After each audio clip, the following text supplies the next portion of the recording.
तर दोन्ही राष्ट्रवादीच्या विलिनीकरणावर इतरांनी सल्ले देऊ नयेत असं राष्ट्रवादीकडून सांगितलं गेलंय। शशिकांत शिंदे यांचा लेख समोर आला, त्यामुळे एकच खळबळ ही उडाली आणि त्यानंतर राष्ट्रवादी आक्रमक झालेली आहे। विलिनीकरणासंदर्भात इतरांनी सल्ले देऊ नये असं राष्ट्रवादीकडून सांगण्यात आलंय।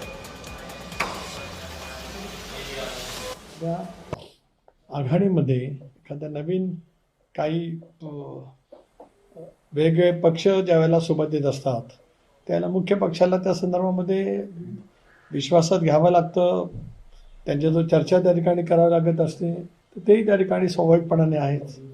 कारण आज एनडीएचा मुख्य पक्ष भारतीय जनता पक्ष आहे आणि भारतीय जनता पक्ष कारण ज्यावेळेला आम्ही हा निर्णय घेतला त्यावेळेला सुद्धा भारतीय जनता पक्षाने आम्हाला एनडीएमध्ये सामावून घेण्याच्या दृष्टिकोनातून अनुमती त्यावेळेला दिली आणि म्हणून 2023 आम्ही एनडीएमध्ये सहभागी झालो।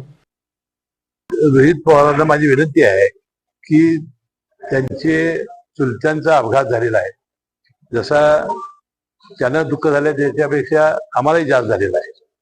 आम्हालाही त्याबद्दल काळजी आहे आणि आमच्याही मनामध्ये शंका आहेत त्या आम्ही मुख्यमंत्री मोदींच्याकडे व्यक्त केलेल्या आहेत। परंतु बाकीच्या ज्या गोष्टी आहेत त्या आमच्या पक्षातल्या अंतर्गत गोष्टी आहेत, त्यामध्ये रोहित पवारांनी मला वाटते कृपया भाग घेऊ नये।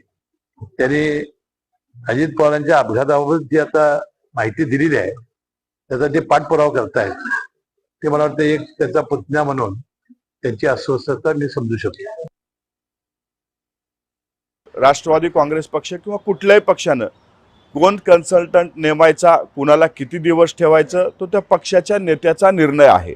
त्याच्यामुळं इतरांनी सल्ले देण्याची गरज नाही। आता त्याला किती म्हणजे तुम्ही जो आकडा मला 200 कोटीचा सांगितला तो माझ्यासाठी सुद्धा संशोधनाचा विषय आहे। अशा पद्धतीचे आकडे फुगवून सांगून एखाद्या कन्सल्टंटला ह्या अपघाताचा त्या कन्सल्टन्सीचा काय संबंध आहे? तर दुरान्वे कुठेही संबंध नाही।